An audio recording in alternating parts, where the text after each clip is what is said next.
देखिए दोस्तों, आज हमारे पास सैमसंग का डबल डोर फ्रिज है और इस फ्रिज में जो प्रॉब्लम आ रहा है वो पीसीबी और कंप्रेसर का है।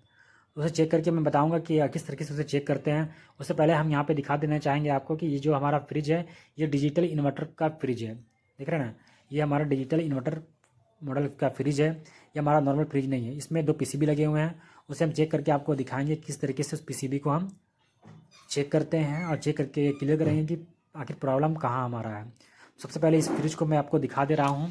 पहले सामने से ऊपर का डक आपने देख ही लिया। अब नीचे का मैं आपको दिखाता हूँ। ये देखिए, ये नीचे का एरिया है, ठीक है। अब इसके बाद मैं आपको यहाँ पे दिखाता हूँ। यहाँ पे मैंने पहले से क्लेम मीटर लगा रखा है और फ्रिज में लाइन भी दे रखा है। तो क्लेम मीटर लगा देने के बाद यहाँ पे आप देखें, यहाँ पे एम्पेयर बिल्कुल भी शो नहीं कर रहा है। क्लेम मीटर में आप बिल्कुल देख पा रहे होंगे वीडियो में कि बिल्कुल 000 यहाँ पे शो कर रहा है। लेकिन अब उसी के बाद यहाँ पे पीसीबी में देखिए, यहाँ पे हमारा जो छोटा वाला पीसीबी है, यहाँ पे जो एक एलईडी बल्ब लगा हुआ है ये ब्लिंकिंग कर रहा है और ये बड़ा वाला जो है यहाँ पे भी ब्लिंक कर रहा है। सबसे पहले छोटा वाला को आप देखें, ये देखें, छोटा वाला देखें हमारा 3 बार ब्लिंकिंग कर रहा है। आप वीडियो में गिन सकते हैं, ये जो एलईडी है हमारा 3 बार ब्लिंकिंग कर रहा है, ठीक है। ये हमारा 3 बार ब्लिंकिंग किया, 1 2 3।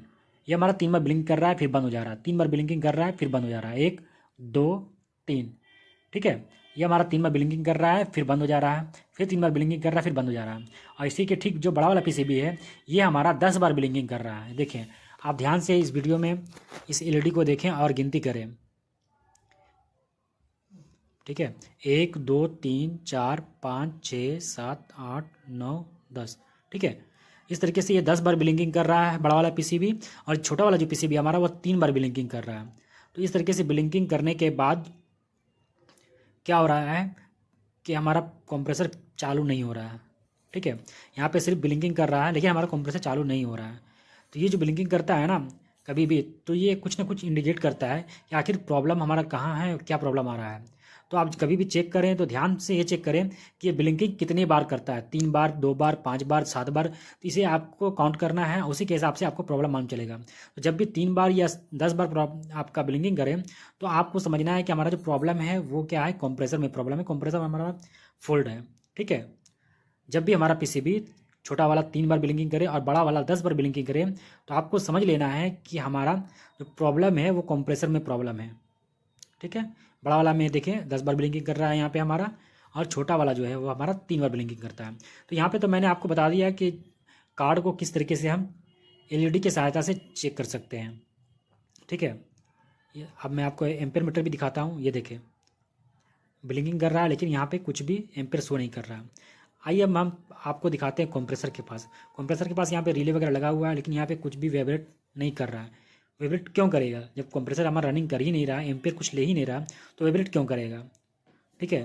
तो अब हम आपको यहाँ पे कंप्रेसर का जो टर्मिनल है उसे वहाँ पे मैं आपको चेक करके कंटिन्यूटी बताऊँगा कि किस तरीके से कंटिन्यूटी चेक करते हैं। कंटिन्यूटी की सहायता से कंप्रेसर को किस तरह चेक करेंगे। सबसे पहले इसे मैं यहाँ से निकाल देता हूँ और निकाल देने के बाद यहाँ पे देखिए, यहाँ पे 3 पिन दिखाई दे रहे हैं आपको, ठीक है। एक कॉमन का, एक रनिंग का और एक स्टार्टिंग का। यहाँ पे 3 पिन लगे हुए हैं, कॉमन, रनिंग, स्टार्टिंग। तो आपको क्लेम मीटर की सहायता से इन तीनों को कंटिन्यूटी को नापना है, ठीक है। तीनों कंटिन्यूटी नापने के बाद आपको देखना है कि बराबर बराबर है या नहीं। बहुत से कंडीशन में क्या होता है कि बराबर रहने के बाद हमारा कंप्रेसर ठीक रहता है, लेकिन यहाँ पे क्या हो रहा है कि बराबर रहने के बाद भी हमारा कंप्रेसर ख़राब हो गया है। ये बहुत बड़ी चीज़ मैं आपको आज यहाँ बता रहा हूँ कि कंटिन्यूटी बराबर रहने के बाद भी हमारा ये कंप्रेसर क्या है कि ख़राब है। लेकिन अक्सर ऐसा होता है कि कंटिन्यूटी जब हमारा बराबर रहता है तो क्या होता है कि हमारा कंप्रेसर बढ़िया रहता है। तो देखिए, जब मैं कॉमन और स्टार्टिंग में मैंने पिन को लगाया उसके बाद यहाँ पे देखिए 13.5 यहाँ पे शो कर रहा है, ठीक है। 13.5 यहाँ पे हमारा शो कर रहा है, ठीक है। ये देखिए यहाँ पे वही शो कर रहा है। कॉमन और रनिंग में लगाया, पहले मैंने लगाया था कॉमन और स्टार्टिंग में, अब कॉमन और रनिंग में लगाया तो 13.5 फिर यहाँ पे भी शो कर रहा है, ठीक है। ये 1 पॉइंट कम बेसी हो सकता है पॉइंट के बाद, लेकिन लगभग लगभग ये हमारा सेम आ रहा है। Common, running, running, starting